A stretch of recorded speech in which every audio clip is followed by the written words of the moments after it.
Welcome back, sweet friends, to the channel Frugal Money Saver. My name is Emmy, my husband is Paul. We're an early retirement, debt and mortgage-free couple living in the state of New York. And our videos basically just show you how to have a full, abundant life, yet spend less money. We're hoping today's video does just that. Before we begin, we just want to take a moment to just let everyone in the South, in Florida, Georgia, Carolinas, please know that our thoughts and prayers are with you throughout this hurricane. I know there was so much damage done in Florida, and our hearts just break for you. So please know that you are in our thoughts and prayers. In today's video, Paul and I are going to share some uncommon ways we save money. When I say uncommon, I mean that the general population doesn't always practice these tips. A lot of what we're going to share with you is based on convenience. We try not to pay for convenience, meaning if we can do it ourselves, we would much rather do that than pay someone to do it for us. These are just simple tips that you can apply around your own home to save yourself some money and use that money for what you need to use it for. Please remember, everyone's frugal journey is different. Some of these things on our list, you may say, that's silly, I'm not going to do that. But you may practice frugality in another way, and that's absolutely perfect. That's what makes everyone's journey so amazing, so wonderful. Number one, we never use caustic drain cleaners, ever. We don't want to put something down our drain that is harmful to us, our pets, the environment, ever. So I am going to turn the camera around and I am going to show you what we do to clean our drains. The bathroom sink, the kitchen sink, the bathtub, all around. Take a peek. This is our downstairs bathroom sink. And the sink is used a lot for guests, things like that. So I want to keep it fresh and running well. What we do is we pull out the stopper. Always make sure you clean the stopper, hot water, some soap, and just wash that down. What I do is take some hot boiling water, pour it down the drain to break up any kind of soap clogs or hair clogs, things like that. Then what I do is I take my handy dandy dollar store find. It's like a tiny mini drain snake made out of plastic. You see, it's got all these little fingers coming off of it. And then on the bottom, it's got a ribbed end as well. And all you do is put this in the drain, go down as far as you feel you can, twist it, and you pull it out. Now, I have to be honest, I cleaned this before I showed it to you because, there's some yucky stuff in there. This is a great way to keep your drains clean, unclog.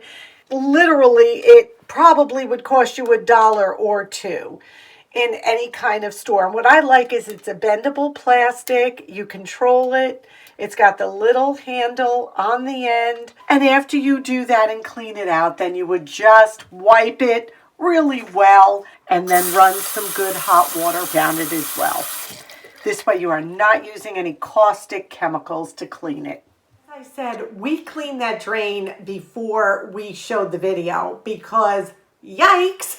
I mean, we do them about every other week and it's just yucky, the stuff that comes out of it. So with that little dollar store gadget, and we bought it a while ago, so I can't tell you exactly that the dollar store will have it, but check maybe Dollar General, places like that. It's super cheap, and what a great little gadget. Number two, we don't use crock pot liners. Now, I know crock pot liners are not expensive. They're, I think, around $3 or $4 for like 10 of them, but we don't use them. We use dish soap and water and scrub our crock pot clean. We just don't see that as something of a necessity, as something we need to spend our money on. And I have to be honest, cooking in that plastic makes me a little uncomfortable. I've read reviews. The plastic can melt to the crock pot. I read somewhere else that someone picked up the liner and there was a hole in the liner and the food came. So it's something we don't do that I know a lot of people do. And if it works for you, that's great. But for us, we're going to take that money and put it elsewhere. Number 3, we don't use fabric sheets. We don't use fabric softener.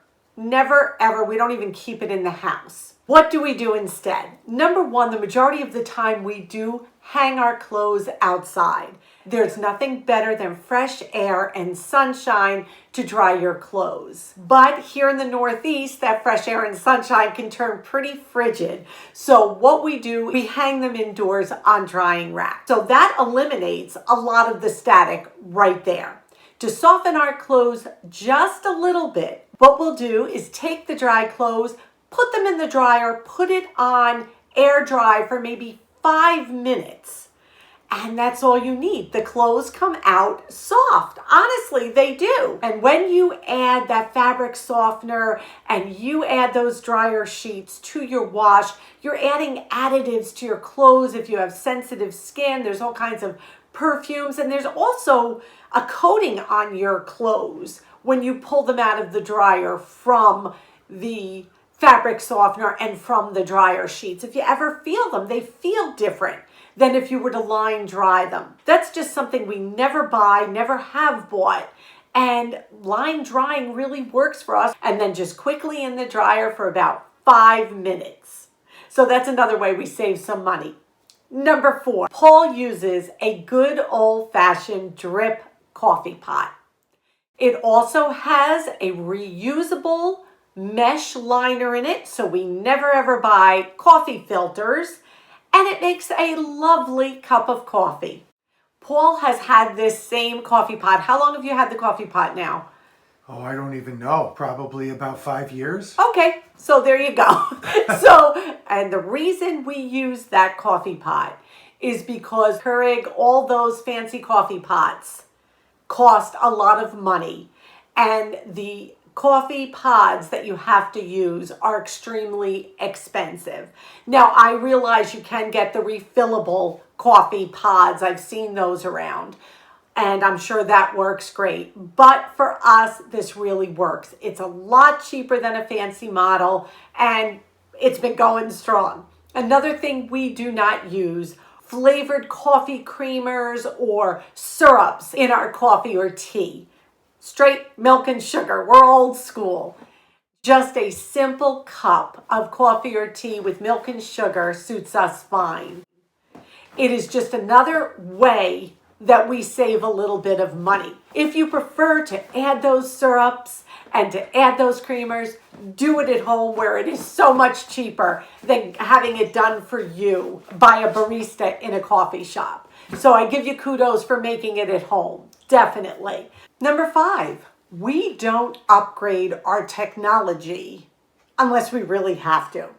Our TV is not a smart TV. We've had it probably, literally, I think like 10 or 15 years. It's the same Samsung floor model we bought at Sears years ago. We just never saw a need to buy a smart TV. Our TV works great. We bought a little $30 Roku so we can stream channels to it, and it's great. We do not have an Apple Watch. We don't have an iPad. We don't have a laptop.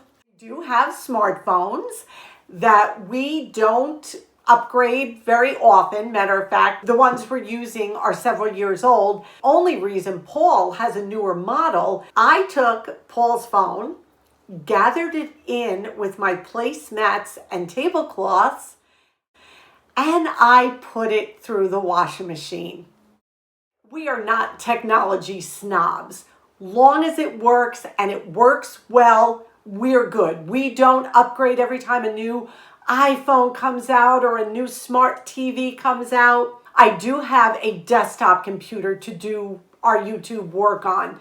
At my age, it's just great to have a nice big screen, so that works really well. But other than that, we stick with the most basic technology we can as far as smartphones and items like that. As most of you know, we don't have cable TV. We cut that out years ago. We do have a rooftop antenna, and like I said, we have a Roku. We do get internet in the house through Fios for about $50 a month we pay. Number 6, we don't buy frozen prepared meals ever. Now, I'm not talking a frozen pizza because we will on occasion get those if they're deep discounted price. I'm talking about a Swanson TV dinner or a Stouffer's lasagna or a Marie Callender's pot pie. Never ever will you see those in our home. First of all, they are just so full of chemicals and salt, don't even get me started, and they are expensive. For what you pay, probably $5 for one of those Marie Callender pot pies, you could buy a whole chicken for that and make 10 pot pies out of it. You will never find prepared frozen food like that in our freezer. Like I said, we will get a pizza, possibly some tortellini and ravioli. But other than that, no, you're not going to see it. It is a convenience food that really isn't that great for us. Another thing we don't buy, already prepared fruits and vegetables. Fruits and vegetables that the store personnel have cut up and put in perfect little packages for you. We don't do that. We dice, we slice our own, and you will save a huge amount of money by doing that. So please avoid that cut up fruit. Avoid those cut up carrots and ready-made soup vegetables in a bag that you just dump in. Buy them whole, cut them yourselves, and save yourself a ton of money. You have to think of preparing food the way you would anything else. So you vacuum your living room. Do you pay someone to come in and vacuum your living room? Well, maybe you do. Maybe you do have a house cleaner, and that's wonderful for you. But you have to look at preparing food as just like another chore, like wiping down the bathroom or washing the floor. It's not something that we pay people to do. So why are we paying people to cut up and prepare our food for us? So think twice before you buy those sliced and diced veggies already prepared. Number 7, we always buy our fruits and vegetables in season. So peaches in the summertime, corn on the cob in the summertime. In autumn, we buy squash. In the springtime, asparagus. You want to eat with the seasonal calendar. You will save so much money. Everything is within season and absolutely delicious. So that's another great tip to save quite a bit of money. Number 8, you will always find us weighing bagged produce in the store.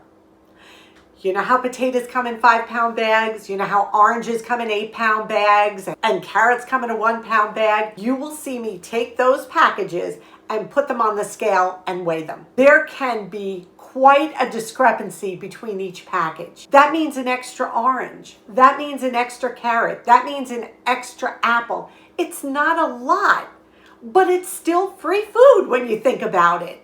So when you go to buy bagged produce, take a couple of them to the scale with you and weigh them. You will be amazed at how each package differs in weight. That's an easy money-saving way to get a little extra food for free. Number 9, every package of food that you buy has a phone number or an email address on it. As you can see on these 2 examples, there's phone numbers right on them for the company's consumer hotline. A lot of people tend to call those numbers if they have a problem with the product, and we do the same. But try calling a favorite product hotline and letting them know how much you love their product. While you're telling them how much you love their product, ask if they possibly have any coupons for that product that they would be happy to send you. so many times they will gladly send you coupons out for free. The companies use your information, whether you like a product or not, for their marketing research. So you're helping them out, and usually in turn they will send you a coupon to thank you for saying how much you liked their product. And it goes both ways. If you are dissatisfied with a product, you need to let the company know that as well. We've been reimbursed for products that have been faulty or have been spoiled when we open them. They're going to always ask you for the UPC code and where you bought it, possibly a copy of your receipt, so that they know that we're all honest and really buying these products. But it just takes a minute to tell someone, thank you, love your product, do you have any coupons for it? Number 10, I am a Bath and Body Works fanatic. You all know I love Bath and Body Works. It is expensive, but several times a year, their hand soaps do go on sale for around $3.25 a bottle. I do receive coupons from Bath and Body Works in the mail, so when that happens, I'll take like their 20% off and I'll buy myself a bottle or two. But how do I get about 5 bottles of soap out of one? And I'm going to show you. What I do is keep the bottles of the labels I love. Like this one is pumpkin cupcake, but this is a happy Easter bottle. Twisted peppermint, but it's just a beautiful white bottle with gold leaves and berries on it. So I keep these after they're used. These bottles are several years old, and I just keep the ones that I really love that I can use seasonally. What I'll do is take a little bit of hot water and put it on the bottom of the Bath and Body Works foaming hand soap container. Empty. Then I take maybe 3 tablespoons of their liquid soap and I add it to the water in the bottle. Then I slowly fill it up with hot water and just turn it gently. That's all there is to it, and you have a brand new bottle of Bath and Body Works hand soap. It lathers beautifully. When you're using this whole bottle, you're literally wasting probably 4 or 5 other bottles that are in here. So please try this. Keep the bottles that are beautiful, that you love, reuse them. And then when they go on sale, grab a bottle, and this will fill up many bottles, I promise you. And you can do this with any kind of foaming hand soap. Definitely. Number 11. This is getting personal, but it's a great tip, so I am going to share it with you. I am not one of those people that wear matchy-matchy pajamas. I just don't. But here in the Northeast, it is cold in the wintertime, and I wear pajamas. What do I do to save money? Because pajamas are expensive, especially if you buy those cute little matching sets with the top and the bottoms and all perfect. What Emmy does is she shops off-season clearance racks, because I have found these items cheaper on off-season clearance racks like Kohl's with a coupon than even Goodwill. And what I will do is look for items like this. Super comfortable, long sleeves as a pajama top. Then I will scour the off-season racks in places like Kohl's with a coupon for pajama bottoms. I mix and match. It doesn't have to be perfect. I'm warm. At my age, comfort is the name of the game, as many of you can attest to. I want to be comfortable. I want to be warm. I want to be toasty. I want to be comfortable. And also, don't forget the pharmacy clearance racks like CVS, like Rite Aid. I just picked this up the other day at Rite Aid. 90% off. I spent 70 cents, I think, on this, right? I know it was way under $1. Discounted sweatpants, and get a neutral color so everything matches with it. But that is a great way to keep warm, have some soft pajamas, and not spend a fortune. So we hope these tips were helpful. Just little ways that we kind of break the norm to save a little bit of money here and there. As I said, if you look at these tips and say, well, I buy coffee creamer or I buy matchy pajamas, that's wonderful. That works for you. That's what's so great about our frugal journey. They're so different, yet we can each learn from each other. We can each encourage each other and support each other. We're all in this for different reasons. Some of us are trying to live below our means, not have to take money out of the bank to pay bills. Some of us are paying off debt. Some of us don't even need to be on this frugal journey, but we do it because we love the idea of frugality and being a good steward of our money. Some of us are saving for a major purchase like a car or a house. There are so many different routes on this journey, but they all meet together where we all meet, and that is to encourage, support, and help one another on our journeys.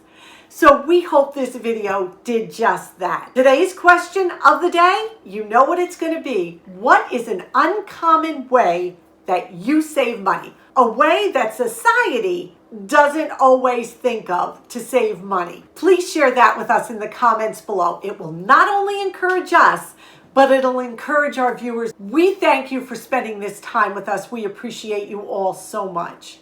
We ask if you haven't, please hit that subscribe button and come on in. Take a moment and give this a big thumbs up. It helps us so much on our YouTube journey to let others know we're out there, and we thank you for taking the time to push that little thumbs up button. We ask you to stay well. We ask you to be safe. And above all, we wish you blessings. Until our next video, may God bless you.